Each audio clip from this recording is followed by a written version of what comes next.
présentation en 2019, pensant qu'on allait avoir plein de beaux voyages en 2020. Puis il y a quelque chose qui s'appelle la COVID qui est arrivé, je ne sais pas si vous avez entendu parler, là, mais ça a bouleversé nos vies. Aujourd'hui, c'est plus qu'une présentation, c'est un peu comme le début de la nouvelle ère post-COVID. Et puis merci d'être venu, merci de planifier des voyages. J'ai moi-même fait un voyage il n'y a pas si longtemps en Europe et en fait ça va vraiment bien. Tout est adapté, tout est sécuritaire. J'avais un peu des appréhensions avant de partir, mais en fait ça a vraiment bien été et on retrouve les joies de vivre, même si elles sont un tout petit peu différentes. Mais à quelque part, on est encore plus protégé de toutes les autres maladies comme la gastro, etc., grâce à toutes ces mesures supplémentaires. Donc, c'était un bon sentiment. Aujourd'hui, on va parler du Portugal et un voyage qui va avoir lieu au mois de mars, un voyage de 16 jours. Une chose que j'aime beaucoup avec Mario, c'est qu'il vous offre toujours des voyages qui mélangent un peu les meilleurs des deux mondes. Vous savez qu'au Portugal, en général, les gens ils vont pour un circuit ou ils y vont pour un séjour. Mario s'est dit, on va prendre les deux, puis on va en faire un seul. Et donc, vous avez un magnifique circuit qui inclut une portion séjour en Algarve avant de remonter vers Lisbonne pour finir. Donc, c'est vraiment le meilleur des deux mondes, toujours avec des hôtels bien choisis. Et puis, je me suis dit aujourd'hui, comme le COVID nous a amenés dans l'ère numérique, qu'on le veuille ou qu'on ne le veuille pas, j'ai avec moi aujourd'hui Patrick, que vous voyez ici en bas à l'écran, qui va être votre guide. Bonjour. Qui va être votre guide pendant votre séjour. Alors, Patrick est en fait québécois. Ça fait de nombreuses années qu'il habite en Europe, en Espagne, au Portugal maintenant. C'est un passionné du Portugal. Il connaît le Portugal comme le fond de sa poche. Et aussi comprend très bien les attentes de la clientèle canadienne. Et ça, c'est un gros avantage sur les autres guides, parce que souvent, les attentes que l'on peut avoir, les centres d'intérêt, les comparaisons avec le système canadien, des fois, peuvent être un petit peu plus difficiles pour des guides locaux qui n'ont pas de connaissance du Canada. Donc, on a vraiment le meilleur des deux mondes avec Patrick. Fait que moi, je vais faire le début de la présentation, puis quand on arrive au Portugal, on va faire comme si Patrick était à l'aéroport et qui vous accueillait. Il ne va pas vous donner toutes les explications parce que vous allez les avoir sur place, puis on ne veut pas passer non plus toute la soirée ici, mais je pense que ça va vous donner un très bon aperçu. Alors, je vais essayer le clicker pour la première fois ce soir. Ça fonctionne. Eh oui. Donc, juste quelques mots sur le Portugal. D'abord, c'est un pays à part en Europe. C'est un petit pays qui est au sud de l'Europe. Il y a vraiment une culture au Portugal que l'on ne soupçonne pas. Tout le monde, on entend beaucoup parler de l'Espagne, l'Italie, la France, le Portugal un petit peu moins, et pourtant c'est un joyau qui regorge de culture, un passé historique absolument fabuleux. Et les gens aussi font partie du charme du pays. C'est vraiment un pays passionnant et c'est souvent un des voyages dont les gens se rappellent en Europe. C'est un programme de 16 jours, 14 nuits, donc qui va vous emmener vraiment du nord jusqu'au sud sur la fameuse Riviera portugaise, l'Algarve. On va remonter à la fin à Lisbonne pour faire nos 2 nuits à Lisbonne, de manière à ne pas avoir à stresser pour le vol retour. On va être à Lisbonne. On arrive à Lisbonne, en arrivant, on monte directement à Porto et on fait notre circuit en descendant. Donc c'est une belle manière de le faire. Vous allez couvrir quand même 1244 km, mais compte tenu de la durée du circuit, c'est quand même très, très raisonnable. Une moyenne de 88 km par jour. OK. Donc c'est vraiment pas beaucoup et c'est vraiment un rythme très agréable. Au niveau des vols, vous avez des vols Air France. Donc, on a un départ de Montréal à 19h10. On arrive à Paris le lendemain à 7h05. On a une belle connexion à 9h45 pour une arrivée à Lisbonne à 11h25. on rencontre Patrick, on prend l'autocar, on s'en va sur Porto. Au niveau de l'aéroport de Paris, j'étais là la semaine passée, et vraiment, ça se passe très très bien. Les protocoles sont vraiment numéro un. Grosse amélioration par rapport à avant. Vraiment, il n'y a pas de crainte à avoir à ce niveau-là. En fait, la COVID a permis à des aéroports comme Paris de s'améliorer et de corriger bien des choses qui fonctionnaient peut-être pas forcément très bien avant. Donc, de ce côté-là, c'est une belle amélioration. Donc, le jour 1, vous allez arriver à Lisbonne, vous allez être accueilli par Patrick ici présent, qui va vous accueillir. Vous allez partir pour Porto, le souper à l'hôtel. Et je passe la parole à toi, Patrick, si tu veux nous faire vivre bien ça. Bien, premièrement, j'aimerais juste dire que moi aussi je suis vacciné, alors il n'y a pas de souci. J'ai pas de masque. Je suis dans un petit séjour vacances ici en Gaspésie. J'ai pas eu la chance d'aller vous voir à Montréal, mais j'aurais bien aimé ça. Et comme David m'a demandé de participer à ce voyage-là, bien, présenter ça, ça paraissait une excellente idée, surtout que, bon, moi, ça fait 27 ans que je suis entre l'Espagne et le Portugal. Là, ça fait 4 ans que je vis au Portugal. J'ai vécu un petit peu dans le nord, bon, un petit peu au nord de Porto, dans la ville du Douro. Là, maintenant, je suis basé sur Lisbonne. Et ça a toujours été un pays, ça a toujours été mon grand coup de foudre, je pourrais dire, peut-être même de l'Europe. Je pense que le Portugal, c'est un petit pays qui offre tellement de choses, puis souvent c'est un voyage où les gens, oui, on part au Portugal, mais on ne sait pas trop à quoi s'attendre. Souvent, c'est une grande découverte. On a des paysages fabuleux, on a une gastronomie extraordinaire, on a l'accueil aussi des gens portugais. Alors, je pense que vraiment, c'est un pays qui apporte un petit peu toutes les petites matières importantes pour faire un beau voyage. Là, j'entends des sons, juste pour être certain que vous m'entendez bien. Ah oui, ça va très bien. Oui? Oui. Excellent. Oui, ok, parfait. Ben c'est ça. Alors, moi, je suis là pour vous accueillir. Comme David disait, bon, moi, ça fait 27 ans que je suis entre les deux pays. Depuis 2004, je guide. Alors, je connais très bien autant l'Espagne et surtout le Portugal, que depuis 4 ans, c'est rendu mon pays d'accueil. Alors, je crois que en plus, je connais très bien les Québécois. Moi, je suis un Québécois. Un gars de Québec qui a fait ses études de Washington à Montréal, puis bon, il a décidé de partir un petit peu à l'aventure qui a duré 27 ans. Et ça continue. Et voilà, ça. Dans le monde du tourisme, c'est la même chose. J'ai commencé en 2009. J'ai une bonne expérience derrière moi. Je connais très bien le pays et toutes les petites villes et toutes les petites choses que je peux vous montrer en connaissant bien justement le public québécois. Alors, voilà. Alors, c'est ça. Moi, le jour 2, je vais vous attendre à l'aéroport de Lisbonne. La ville de Lisbonne, je vous dirais, c'est comme un grand Québec. C'est pas aussi grand que Montréal. C'est un peu plus grand que Québec, mais tout ça pour vous dire que l'aéroport est très bien situé. C'est à, mon Dieu, à peu près à 5 minutes du centre historique. Lui, je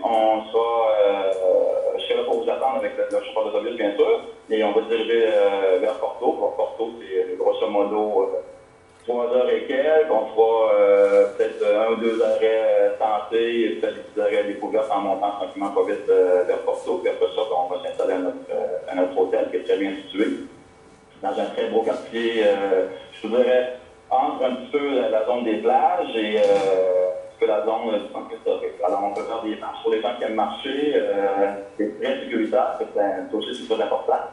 Et puis, ça vous permettra justement le soir ou dans vos petits moments de liberté, de vous balader un peu autour de votre hôtel. Alors, on peut peut-être passer au jour 3. Voilà, notre hôtel, le Ipanema, c'est une chaîne hôtelière qui fait partie des grandes chaînes. Nous, on connaît ici Hilton. Là-bas, il y a des chaînes hôtelières qui s'appellent Phoenix. C'est un excellent hôtel, comme je vous disais. C'est un hôtel moderne, des très bonnes chambres, une bonne grandeur aussi, un confort, des bonnes salles de bain. Et comme je vous disais aussi, c'est ça, c'est très bien situé pour vous permettre de vous déplacer un petit peu par vous-même. Voilà, Porto, bon, sur Porto, je connais aussi bien, c'est sûr que je suis un terrain de Portugal, ça fait longtemps que je le visite et je le présente à nombreux Québécois et Canadiens et Européens. Porto, bon, souvent dans les voyages, des grands voyages comme ça, où on fait des grandes capitales, bon, on a toujours un coup de cœur. Entre Lisbonne et Porto, ça sera peut-être une des grandes questions que vous allez vous poser à la fin de votre voyage. Ça, c'est deux villes complètement différentes. Le caractère historique, bon, de souvent le Portugal, ça a commencé dans la région du Nord, qu'on appelle le comte portugalense. Et puis, c'est un territoire très historique où la pierre nous parle beaucoup. On a beaucoup de monuments avec beaucoup de granit. Des monuments extraordinaires, le pont Louis Ier qu'on peut voir un petit peu dans la photo qu'on a au centre avec les fameux bateaux Ravelos. On aura dans notre parcours, si vous voulez, à Porto, des belles découvertes. Et on profite un petit peu de la modernité qui s'est faite un petit peu à Porto. On va pouvoir emprunter un téléphérique, qu'on peut voir aussi sur la photo de droite. Et aussi, on fera une petite marche sur le fameux pont Don Louis Ier, qui est sur la photo du centre. C'est une petite marche d'à peu près une dizaine de minutes qui nous permet d'accéder justement au téléphérique. En plus, ça nous donne des vues extraordinaires. Vous n'allez vraiment pas oublier, probablement dans vos prochains voyages. C'est vraiment extraordinaire. Alors, on va bien découvrir la ville de Porto. On va découvrir un petit peu les quartiers périphériques, que je pourrais dire un petit peu, les quartiers des plages, parce que Porto aussi, c'est non seulement une ville historique, patrimoine de l'humanité, mais aussi on a de très belles plages, des bons petits restaurants aussi. Et puis, bien sûr, le vin de Porto, j'imagine que peut-être vous aimez ça. On ira faire une découverte d'une très bonne cave à vin, du côté de Villanueva de Gaia. Et ce sera là aussi également, vous aurez un petit peu de temps libre qui va vous permettre justement de contempler des vues extraordinaires sur la ville de Porto. Parce que souvent, Villanueva de Gaia, qui est la ville en face un peu comme Québec-Lévis, Gaia va souvent un peu s'avancer d'avoir des plus belles vues sur Porto, puis c'est vrai. Alors, c'est là que toutes les villes et les villes de Porto sont. Alors, on va pouvoir en visiter une et aussi déguster le très bon vin de Porto. Alors, ça va, on aura le temps en mars pour bien visiter Porto, bien connaître Porto avec ses monuments, sa cathédrale, la tour du clergé. On verra l'extérieur de la librairie, la fameuse librairie de Harry Potter, parce que maintenant, aujourd'hui, c'est un petit peu cacophonie avec tous les nouveaux systèmes de billetterie. En tout cas, nous, on va faire une belle marche à pied et aussi un tour panoramique de Porto. Alors, ça sera un beau début de voyage pour vous au Portugal. Ensuite, on peut peut-être passer à la prochaine diapositive. Mon ami David, merci beaucoup. Alors bon, non, on va aller à la précédente, excuse-moi. Parce qu'il y a des trop belles photos, je vais quand même les voir. L'autre avant, oui, merci beaucoup. Voilà, alors c'est ça. Tout ce que je vous parlais justement, c'est exactement les vues que le montage qu'a fait David de son équipe. Extraordinaire, ça vous permet justement de voir en couleur un petit peu ce que vous allez voir. Alors, nous, c'est comme si on était assis du côté de Villanueva de Gaia, et on voit tout ça devant nous, le quartier de Figueroa qu'on a juste en face, la grande tour du clergé.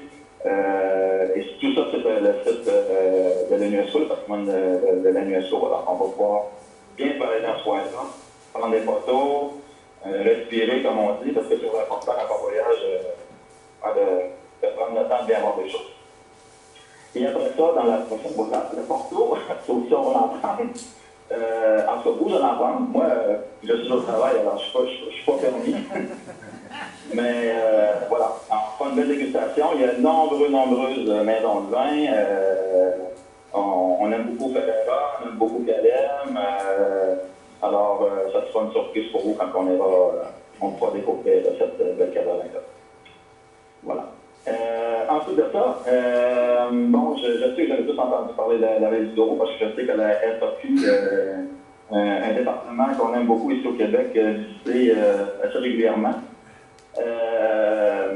On en parle beaucoup de la Vallée du Douro parce que la Vallée du Douro, c'est oui le vin rouge, le vin blanc, le Porto, on a du Moscatel aussi, on a des vignobles, bien sûr, on a des oliveraies, on a tout. Hein, c'est pas non seulement une vallée extraordinaire où on retrouve des arbres fruitiers, mais aussi on a les vins, bien sûr, c'est ce qui nous intéresse dans notre voyage. Mais lorsqu'on va se diriger vers la vallée du Douro, encore là, je peux vous dire que ça sera chose certaine, un des plus beaux paysages que vous aurez vu dans votre vie. C'est extraordinaire de voir la main de l'homme qui a pu façonner tout ça. Une espèce de mosaïque de verdure et d'arbres fruitiers un peu partout à gauche à droite. Et puis, bien sûr, on va découvrir un domaine vinicole. Un domaine vinicole du 18e siècle. C'est sûr que dans la vallée du Douro, je dirais que justement, ça a commencé vers le 18e siècle, exactement en 1759, où on a commencé vraiment à faire l'exportation du vin du Douro avec l'appellation d'origine de la vallée du Douro et le vin de Porto. Et nous, on aura probablement un des plus beaux domaines à visiter. Bien sûr, on va déguster des vins, faire des dégustations de vins aussi, des vins qu'eux produisent, puis aussi avoir un lunch extraordinaire qui fera sûrement face à des magnifiques vignobles qu'on peut voir un petit peu sur la photo de droite. Alors, ça sera une superbe journée. Puis après ça, on continue vers Coimbra. Alors là, on se dirige vers l'est. Ensuite, on va se diriger un peu vers le sud. On va traverser un territoire vraiment différent.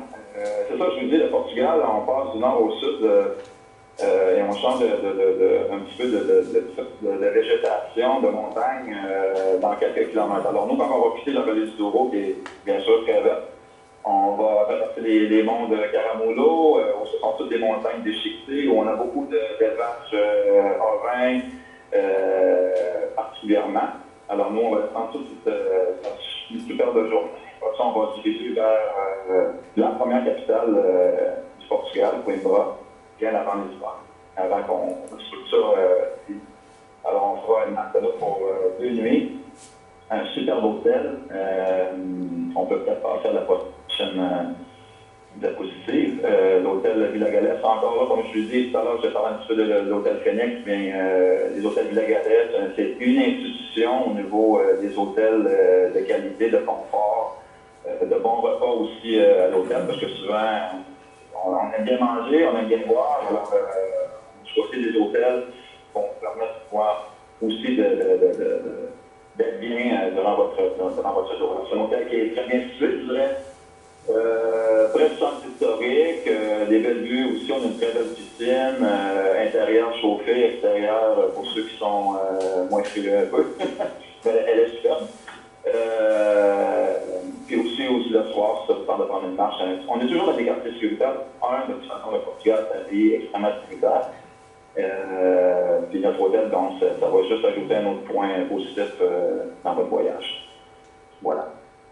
À Coimbra, on aura la chance, là on voit encore là une belle mosaïque de belles photos, on voit des photos un petit peu de la quartier Baïcha. Souvent, on parle souvent de ce terme-là, Baïcha, c'est comme un peu la basse ville, si vous voulez, qui n'a pas de connotation négative du tout. C'est la plupart des villes au Portugal sont toujours dans des collines. Alors, Porto, c'est des collines, Coimbra, c'est des collines, mais on descend toujours sur une partie plate, on va dire, qu'on appelle la Baïcha, la fameuse quartier de Baïcha. Alors, nous, on va commencer la partie, on commence en haut, on commence par le moins fatigant, on descend, on a des descentes que monter. Alors, on va commencer par où est située l'université. On peut voir sur la gauche la porte Ferreira, qui donne l'entrée à l'université, la plus ancienne université la plus prestigieuse, bien sûr, au Portugal, qui donne l'entrée au patio des écoles. Non seulement l'université par son prestige, mais aussi son site, l'architecture vraiment splendide. On va pouvoir faire un parcours à l'intérieur des édifices comme la chapelle de Saint-Miguel, l'université de Coimbra avec ses multiples petites salles à l'intérieur, puis bien sûr la fameuse bibliothèque avec des peintres un peu partout. Ça aussi, c'est une particularité du Portugal, la fameuse bois dorée qu'on appelle la Talia Dorada. Et voilà. Alors, Coimbra, ça sera une autre belle halle. Encore là, une ville très différente de Porto, rien à voir. On arrive au centre du Portugal, on utilise différents matériaux, plutôt une pierre calcaire, on oublie le granit, ça devient de plus en plus blanc, plus coloré. Alors, ça fera un beau changement dans votre voyage au Portugal.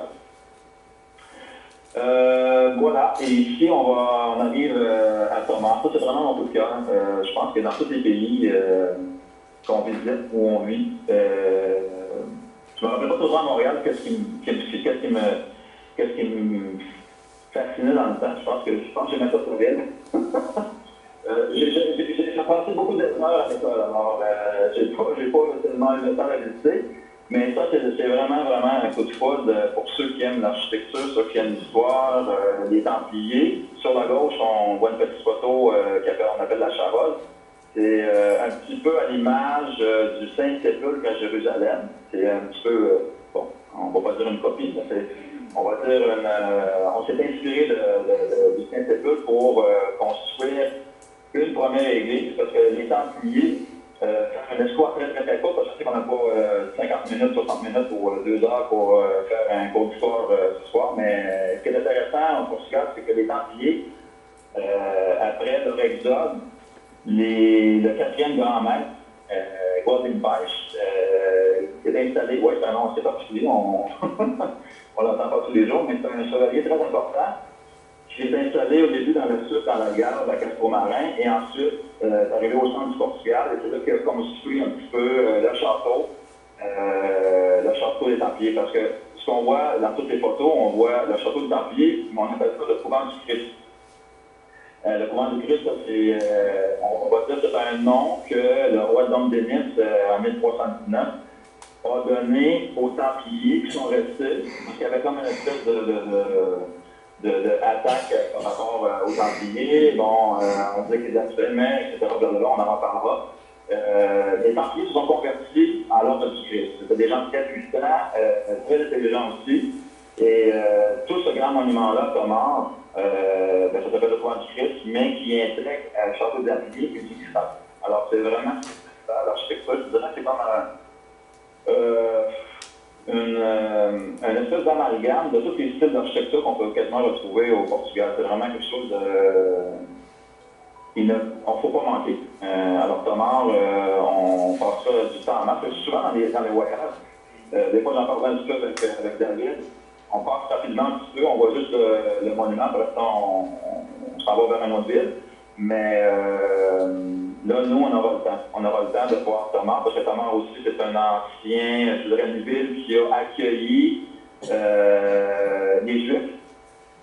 Les Juifs qui ont été persécutés, bien sûr, au 20e siècle. Alors, Tomar a une architecture et un petit dédale de ruelles vraiment super intéressant. Aussi, bon, je connais très bien les Juifs, puis je connais très bien aussi, je pense, avec les Alors, je pense que je vais pouvoir vous donner des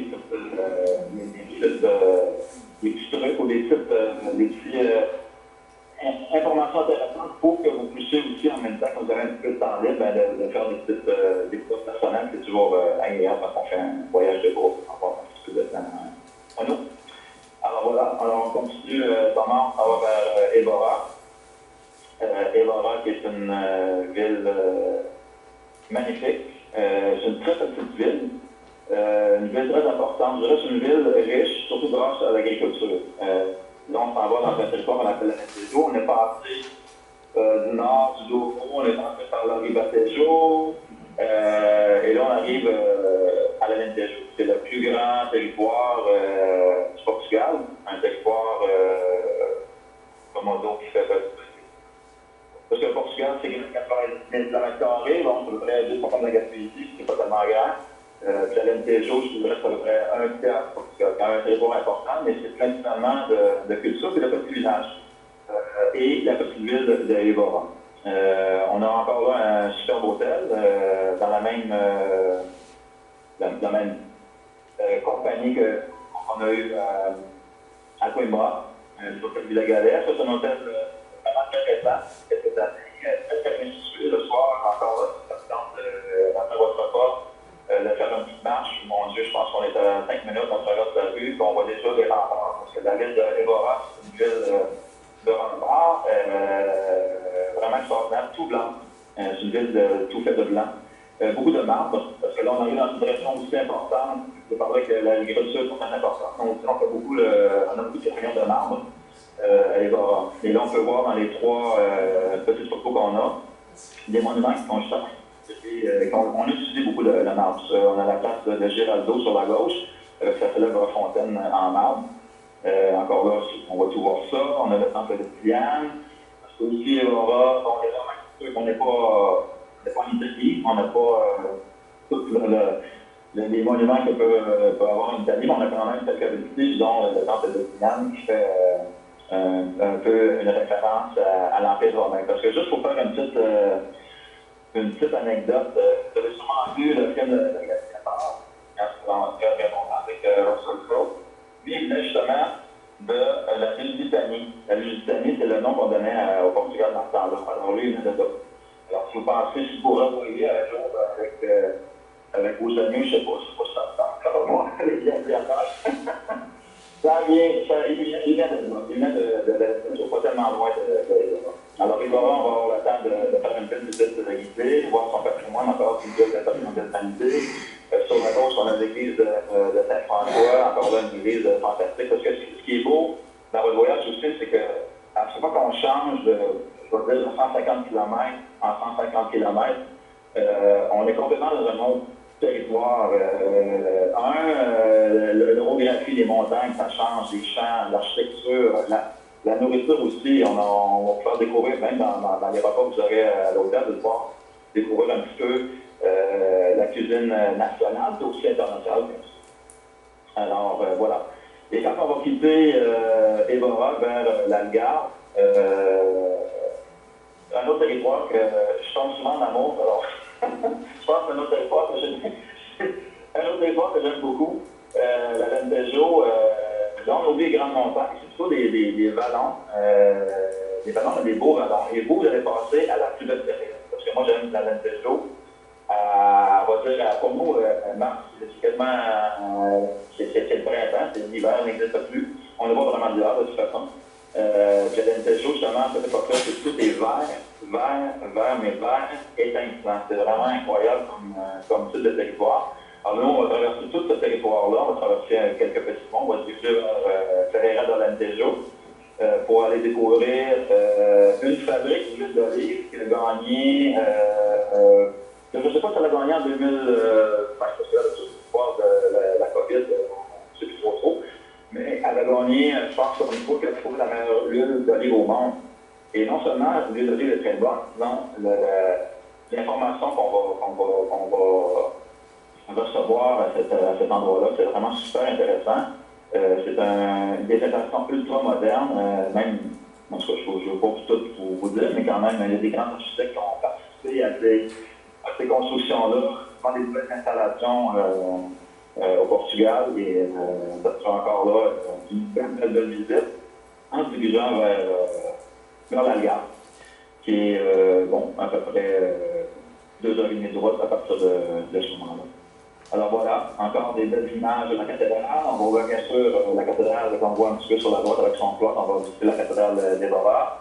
Au centre, toujours la place de Giraldo. Une superbe place. Là, on ne voit pas tellement bien. On voit un petit peu sur la droite, à côté des trois personnages. On voit beaucoup d'arcades. Encore là, c'était très typique dans le nord du Portugal, souvent à cause des pluies.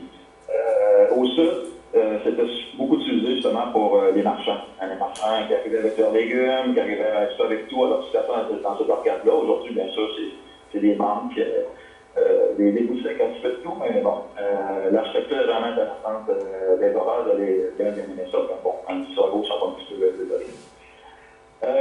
Voilà, on arrive en Algarve. L'Algarve, encore là, c'est 150 km est-ouest, grosso modo, par à peu près 50 km de profondeur. Quand on arrive en Algarve, on a une petite chaîne de montagnes qui va séparer, qui va protéger aussi la température de l'Algarve. Un petit peu comme peut faire le sud de la France, le sud de l'Espagne, beaucoup de pays méditerranéens, on a toujours une barrière physique, alors au Portugal, on en a une aussi. Et l'Algarve, dans toute sa grandeur, on peut vraiment séparer l'Algarve en deux. Alors, si on parle de l'Est, on va avoir un type de plage, un type de végétation, un petit peu de tout. Et si on parle de l'Ouest, où vous allez être situé, à Portimão, là, on a l'Algarve qu'on connaît sur toutes les photos. des grandes falaises. On va pouvoir un petit peu sur les photos qu'on a sur cette perspective-là, les grandes falaises, l'eau turquoise. Et Portimon, justement, ce qui est très, très bien, votre hôtel est super, super situé. C'est vraiment super beau. Ça fait pas tellement longtemps qu'il a été construit non plus.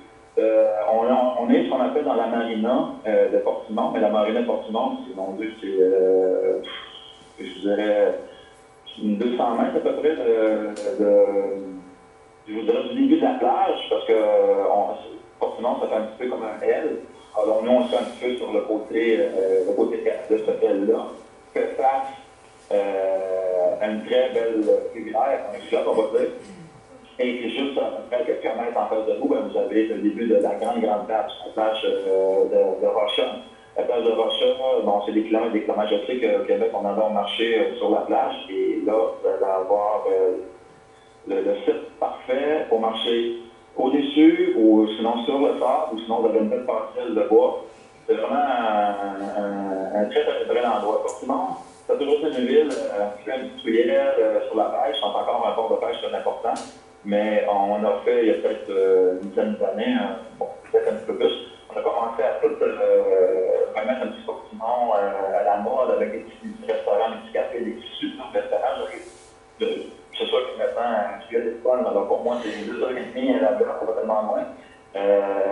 Alors j'ai la chance de pouvoir y aller fréquemment et c'est vraiment, vraiment une belle halle. Puis pour pas de séjour en Algarve, je pense que c'est vraiment superbe. Parce qu'encore là, comme je vous dis, température exquise, une superbe plage, un beau décor, un bel hôtel, pour vous permettre justement de pouvoir marcher un petit peu à gauche à droite. Voilà. Alors, justement, votre hôtel, c'est un type de studio. Encore là, c'est intéressant, vu que vous avez les repas, vous avez les soupers à l'hôtel qui sont inclus, vous n'avez pas les lunchs qui sont inclus. Alors, encore là, je vous dirais, on va dire 10-15 minutes de votre hôtel. On arrive dans le centre historique du Portimon. Des supermarchés, des banques, des cafés, des petits restos, bon, un petit peu de tout. Vous pouvez acheter vos petits choses, faire un petit lunch dans votre studio si ça vous tente. Sinon, vous avez des restaurants un peu partout à portée de main de votre hôtel. Encore là, des hôtels, cet hôtel-là a été rénové il n'y a pas tellement longtemps. Alors, c'est un autre très grand point positif. Dans vos discussions facultatives, ce qui est intéressant de l'Algarve, je pense que c'est le fun de pouvoir voir un petit peu les deux côtés, les deux volets, parce que c'est vraiment deux volets différents de l'Algarve. L'Algarve, comme je disais, bon, on a le côté est, le côté ouest. Vous êtes dans le côté ouest, les fameuses falaises, etc. Mais dans vos discussions facultatives, vous allez pouvoir aller à Tavira.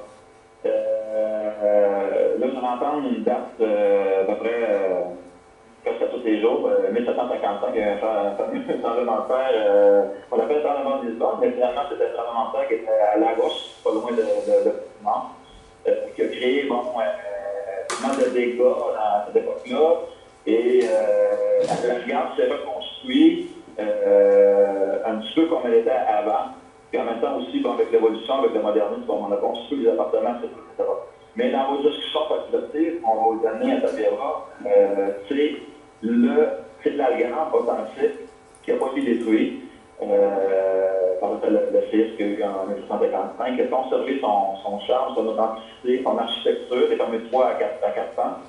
C'est un type de bois qu'on peut voir un petit peu à gauche et à droite, mais tout a été préservé, c'est vraiment très, très beau. Alors, on va vous permettre de faire une belle balade à Tavira, qui est entourée de l'arrêt salant. On a beaucoup de sel. Le sel de l'Algarve est très populaire. Je pense qu'on en vend même ici au Québec. Alors, on va vous faire découvrir ça aussi. On est dans la Ria Formosa. La Ria Formosa, c'est un autre système de dunes. Je vois un peu plein de petites dunes dans la mer. Alors, la Ria Formosa, c'est un petit peu comme ça. Alors, Tavira est juste au pied de ça. Alors, ça va faire partie de vos discussions facultatives. Et l'autre, ça va être complètement à l'ouest, le cap de Sagres. Encore là, un point très important si vous aimez les grands paysages, un petit peu l'histoire aussi, il faut vous permettre de connaître un autre type d'environnement. Ici, sur cette position-là, on voit notre transfert. Parce que souvent, quand on termine par la fin d'un voyage, on pense que bon, c'est pas terminé, on s'en va vers une autre ville, etc. Mais On va vous faire découvrir un autre paysage vraiment extraordinaire, très beau, etc. C'est un petit peu comme ça, c'est vrai. En dirigeant vers de la gare vers Lisbonne, il y a un endroit qu'on appelle la Serra da Rabilha, c'est un parc naturel. Bon, pour ceux qui connaissent l'Italie, qui vont en Italie, etc., on part sur la côte amalfitaine, un petit peu comme un joyau, parce que c'est vraiment spectaculaire. C'est un petit peu ça, mais version tout en nature. On n'a pas de petit village, sauf le petit village de Setimbra qu'on va arrêter durant notre déplacement, si vous voulez, de la gare vers Lisbonne. Setimbra, c'est fantastique. C'est une petite ville qui est vraiment incrustée au bas d'une immense falaise, où on va vous laisser du temps pour manger du poisson, peut-être, si vous aimez ça. Parce qu'au Portugal, on mange du poisson. On a la mer en viande aussi, mais le poisson, c'est sûr qu'on en mange un petit peu. Et sur la droite, on voit une très belle image. On voit un petit peu la péninsule de Troya au fond, des plages paradisiaques. C'est vraiment superbe. Alors, on va faire connaître ça. Après ça, on rentre pour Lisbonne pour la fin de votre séjour. Et à Lisbonne, qu'est-ce qu'on va faire? Encore là, on a un très bon hôtel, très bien situé. Juste, on appelle ça la place du Marquis de Pombal. Bon, moi, je parle de Montréal, je ne sais pas si vous êtes tous de Montréal ou en région, j'imagine que vous êtes en région peut-être. Montréal, bon, ça serait, mon Dieu, je pense que je ne me rappelle plus les noms. Mais, genre dans le coin de l'ancien Eaton, je ne sais pas si ça existe encore, en tout cas, c'est Sainte-Catherine, en tout cas, c'est un hôtel qui est très bien situé, qui est face à une grande avenue. La grande avenue qu'on appelle l'avenue de la Liberté, qui encore là, c'est exactement 1,6 km. Alors, ça fait une bonne petite marche, une bonne marche de santé pour se diriger vers le centre historique pour ceux qui veulent y aller par eux-mêmes, parce que de toute façon, dans notre séjour à Lisbonne, on va la visiter un petit peu à gauche et à droite. Et l'hôtel est fantastique, un hôtel moderne, il est hyper confortable. Et dans notre séjour, on peut voir un petit peu ce qu'on va faire. Des choses qui sont obligatoires pour toute bonne agence qui veut gâter ses clients. Une balade en tramway. Parce que souvent, le tramway, on voit un peu partout. Mon genre, ça ne pas le tramway. Le tramway en individuel, oui, ça va. Mais en gros, on a besoin d'un tramway privé, alors on va avoir une belle balade en tramway. Je ne sais pas qu'il va être jaune parce que des fois il est rouge. Mais bon, c'est le même circuit. Un circuit qui va porter sur les collines un petit peu de Lisbonne. Qui vont vous donner, bon, on peut pas monter au Québec, on va avoir du fun. On a du fun dans le tramway, on a des bonnes informations. On voit un petit peu la ville sur un autre angle, différemment de notre ville Wacky. Alors, on va partir de l'église de la Estrella, qui est à l'ouest de Lisbonne, pour vous diriger vers la Casa de Graça, qui est de l'autre côté. Alors, en même temps, c'est bon aussi parce que pour vous, parce que vous allez avoir un petit peu de temps libre. Des fois, c'est le fun de voir mais c'est beau, on va retourner là. Alors, à travers le tramway, vous allez pouvoir découvrir des quartiers qu'on ne peut pas faire en autobus, parce que c'est des endroits où les gros autobus ne peuvent pas s'arrêter.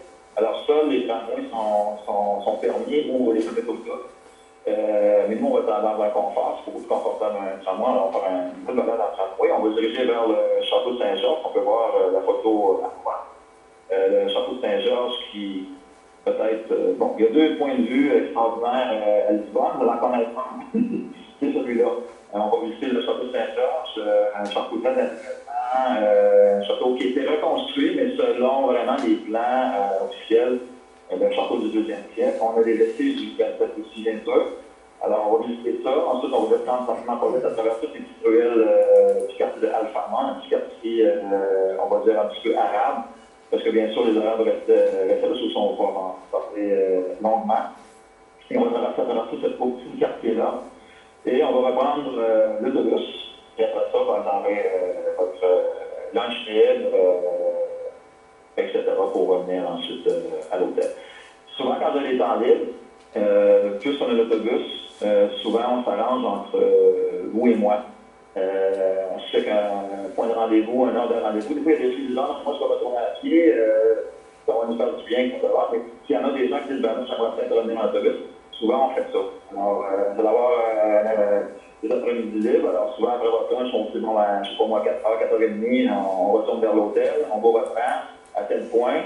puis on va ramener à l'hôtel, puis il n'y a pas de souci avec ça. Fait comme ça, vous êtes confortable, si jamais vous êtes un petit peu fatigué. Ensuite de ça, bien sûr, on a un souper d'adulte. Souper d'adulte, bien sûr, les sections, les armes du pas. Mais ça sera quelque chose qui va très très bien clôturer votre voyage, non seulement mais aussi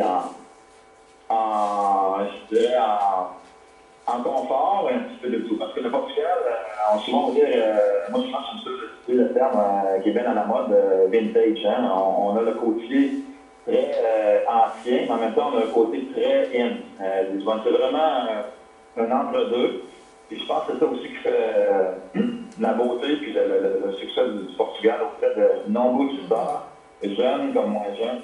On retrouve toujours quelque chose qu'on adore du Portugal. Alors, c'est comme ça que ça va se terminer un petit peu. Après ça, je pense qu'il y avait d'autres petites informations. Bon, là, on voit un petit peu Lisbonne. Bon, justement, un des coups de foot de Lisbonne, c'est la grande place, on appelle le Roto Passo. Aujourd'hui, on appelle ça la place du commerce, la photo sur la gauche avec le grand arche d'Auguste. Ça, c'est ce qu'on appelle le quartier Baccio aussi. C'est une place magnifique, extraordinaire. Ça aussi, on va pas voir ça. On va marcher à pied à travers ces situés-là, parce que c'est un quartier justement qui est affecté par le tremblement de terre. Alors, on l'a reconstruit avec une belle architecture qui ressemble un petit peu à Paris. Monsieur, je me rappelle même le nom, c'est Haussmann ou Bosman. En tout cas, il y a un architecte très important, un architecte très important qui a inspiré justement la marque Pombal, le premier marque Pombal de Lisbonne. C'est que ouais, j'ai beaucoup en Europe pour reconstruire la ville de Lisbonne. Alors, on va découvrir ça. Lisbonne, c'est tout en couleur. Faïence, on était d'où la lumière, tu vois, à Lisbonne, on pense qu'on est en Méditerranée. La lumière est vraiment extraordinaire. Mais non, on est en Atlantique. Hein, mais c'est probablement le fleuve, la couleur des maisons qui fait tout ça. Après ça, bien, je ne sais pas si David veut nous parler des vols, ou je vais parler des vols de l'auto. Non, je peux expliquer les vols. Puis Patrick, je m'excuse, je sais que tu ne me vois pas, là, mais j'ai oublié de. Je ne sais pas si je te l'ai dit, mais en fait, on n'est pas au Québec en ce moment, on est en Ontario, pas très loin de la frontière du Québec, mais on est avec des Franco-Ontariens qui sont juste à côté de nous. Hein? Non, c'est pas grave, c'est ma faute à moi. On est québécois. On est québécois. Oui. Oui. On est mélangés. OK, mélangé. Mais juste pour se situer géographiquement, on est à 20 minutes d'Ottawa, à Rockland. Orléans. C'est voyage Rockland à Orléans. On va l'avoir. On va l'avoir. Ottawa, je connais un peu, mais ça fait très longtemps que je suis pas allé. Bon, pour les vols, juste pour terminer un petit peu, les vols, encore là, c'est un point positif. Parce que souvent, les vols très tôt, ça nous dit qu'il faut se lever très tôt. Là, avec un départ du 15, bon, l'aéroport de Lisbonne, comme je disais, de l'hôtel, c'est 20 minutes exactement. Alors, on n'a pas besoin de partir 3 heures d'avance, je vous dis tout de suite d'avance.